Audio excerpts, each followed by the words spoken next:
ಕರ್ನಾಟಕ ರಾಜ್ಯ ಗ್ರಾಮ ಪಂಚಾಯಿತಿ ನೌಕರರ ಸಂಘದ ವತಿಯಿಂದ ಕರ್ನಾಟಕ ರಾಜ್ಯ ಗ್ರಾಮ ಪಂಚಾಯತ್ ನೌಕರರ ಸಂಘದ ರಾಜ್ಯ ಸಮಿತಿ ರಾಜ್ಯಾಧ್ಯಕ್ಷರಾದ ಶ್ರೀಯುತ ಎಂ ಬಿ ನಾಡಗೌಡ್ರು ರವರ ನೇತೃತ್ವದಲ್ಲಿ ಫ್ರೀಡಂ ಪಾರ್ಕ್ನಲ್ಲಿ ಪ್ರತಿಭಟನೆ ಹಮ್ಮಿಕೊಳ್ಳಲಾಗಿತ್ತು. ನಾವು ಇವತ್ತು ಬೆಂಗಳೂರಲ್ಲಿ ಪ್ರತಿಭಟನೆ ಕರ್ನಾಟಕ ರಾಜ್ಯ ಗ್ರಾಮ ಪಂಚಾಯಿತಿ ನೌಕರರ ಸಂಘ CIT ನೇತೃತ್ವದಲ್ಲಿ ನಾವು ಎರಡು ಪ್ರಮುಖ ಬೇಡಿಕೆಗಳನ್ನು ಇತ್ಯರ್ಥಪಡಿಸಲೇಬೇಕು ಅಂತ ಹೇಳಿ ಒಂದು ಈ ಚಳವಳಿಯನ್ನು ನಾವು ರೂಪಿಸಿದ್ದು.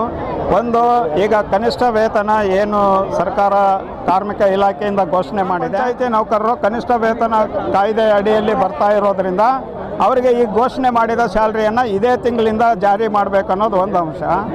ಗ್ರಾಮೀಣ ಮಟ್ಟದಲ್ಲಿ ಸ್ವಚ್ಛತಾ ಕೆಲಸಕ್ಕೆ ಡ್ರೈವರ್ ಮತ್ತು ಹೆಲ್ಪರ್ಸ್ ಅಂತೇಳಿ ತಗೊಂಡಿದ್ದಾರೆ. ವಿಶೇಷವಾಗಿ ಎಲ್ಲರೂ ಮಹಿಳೆಯರನ್ನೇ ಕಡ್ಡಾಯವಾಗಿ ತಗೋಬೇಕು ಅಂತೇಳಿ ಅವರಿಗೆ ಟ್ರೈನಿಂಗ್ ಕೊಟ್ಟು ಕೆಲಸಕ್ಕೆ ತಗೊಂಡಿದ್ದಾರೆ. ಅವರಿಗೆ ಸ್ಯಾಲ್ರಿ ಇಲ್ಲ. 2 ವರ್ಷದಿಂದ ಕೆಲವು ಪಂಚಾಯಿತಿಗಳಿಂದ ಅವರಿಗೆ ಸ್ಯಾಲ್ರಿ ಇಲ್ಲ.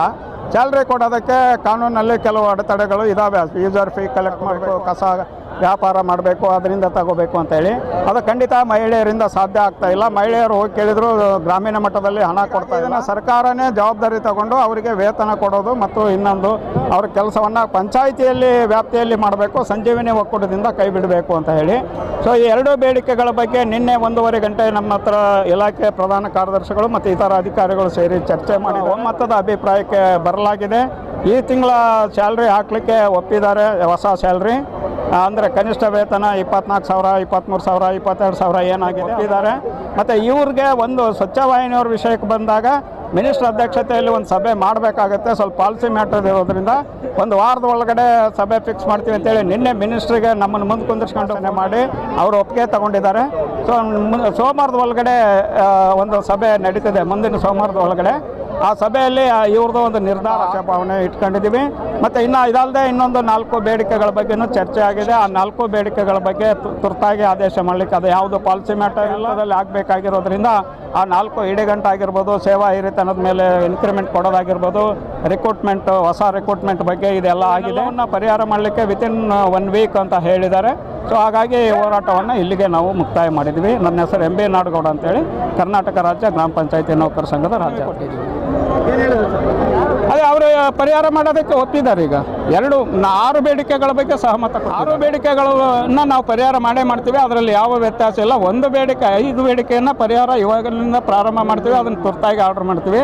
1 ಬೇಡಿಕೆ ಸ್ವಚ್ಛ ವಾಹಿನಿಗೆ ಸಂಬಂಧಪಟ್ಟಿದ್ದು ಸ್ವಲ್ಪ ಪಾಲಿಸಿ ಮ್ಯಾಟರ್ ಆಗಿರೋದ್ರಿಂದ ಮಿನಿಸ್ಟರ್ ಅಧ್ಯಕ್ಷತೆಯಲ್ಲಿ ಆ ಸಭೆ ಮಾಡಬೇಕಾಗ್ತದೆ ಅನ್ನೋದನ್ನು ಮಿನಿಸ್ಟರ್ ಡೇಟ್ ಅವ್ರ ವಾರದ ಒಳಗಡೆ ಆ ಸಭೆ ನಡೆಸಿ ತೀರ್ಮಾನ ತಗೊಳ್ತೀವಿ. ಗಜೇಂದ್ರಗಡ ತಾಲೂಕು ಮುಷಿಗಿರಿ ಗ್ರಾಮ ಪಂಚಾಯತಿ ಎಳೆಬಿಲ್ಕಡ್ರೆ ಕಾರ್ಯನಿರ್ವಹಿತ ಸಕ್ರಪ್ಪ ಬೆಳಕಲ್ ಅಂತೇಳಿ ನಮ್ಮ ಒಂದು ನೌಕರ ಸಂಘದ ಬಗ್ಗೆ ಹೇಳಬೇಕಂದ್ರೆ 1994ರಿಂದ ಗ್ರಾಮ ಪಂಚಾಯತಿಯನ್ನು ಹುಟ್ಟಾಕಿದಂಥ ಸರ್ಕಾರ ಅಂದಿನಿಂದ ಇಂದಿನವರೆಗೂ ಗ್ರಾಮ ಪಂಚಾಯತಿ ಸಿಬ್ಬಂದಿಗಳು ಸ್ವಲ್ಪ ಪೇಮೆಂಟ್ ಒಳಗೆ ದುಡಿಯುವಂಥ ಸಿಬ್ಬಂದಿಗಳಾಗಿದ್ದಾರೆ. ಯಾವುದೇ ಥರ ಅಂತ ಭದ್ರತೆ ಇಲ್ಲ. ಗ್ರಾಮ ಪಂಚಾಯತಿ ಒಳಗೆ ಪ್ರತಿಯೊಂದು ಸಿಬ್ಬಂದಿಗೆ ಭದ್ರತೆ ಒಂದು ಕೊಡಬೇಕಂತ ತಮ್ಮಲ್ಲಿ ವಿನಂತಿ.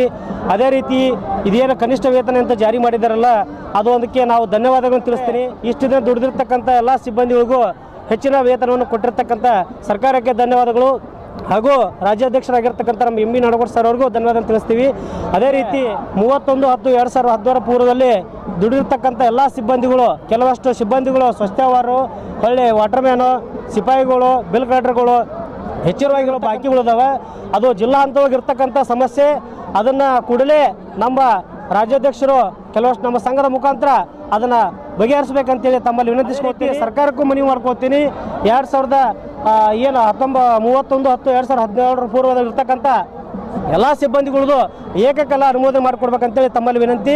ಈ ಪ್ರಕಾರವಾಗಿ ತಮ್ಮಲ್ಲಿ ಧನ್ಯವಾದಗಳ ಮೇಲೆ ಅಂದರೆ ಸೇವೆಯನ್ನು ಪರಿಗಣಿಸಿ 15 ವರ್ಷ, 12 ವರ್ಷ, 20 ವರ್ಷ ಒಂದು ಸೇವೆ ಸಲ್ಲಿಸಿರ್ತಕ್ಕಂಥ ಎಲ್ಲ ನೌಕರರಿಗೆ ಸಹಿತ ಸೇವೆಯನ್ನು ಪರಿಗಣಿಸಿ ನಮ್ಮ ವೇತನವನ್ನು ಹೆಚ್ಚಳ ಮಾಡಬೇಕು ಅಂಥೇಳಿ ಹೇಳ್ತೀನಿ.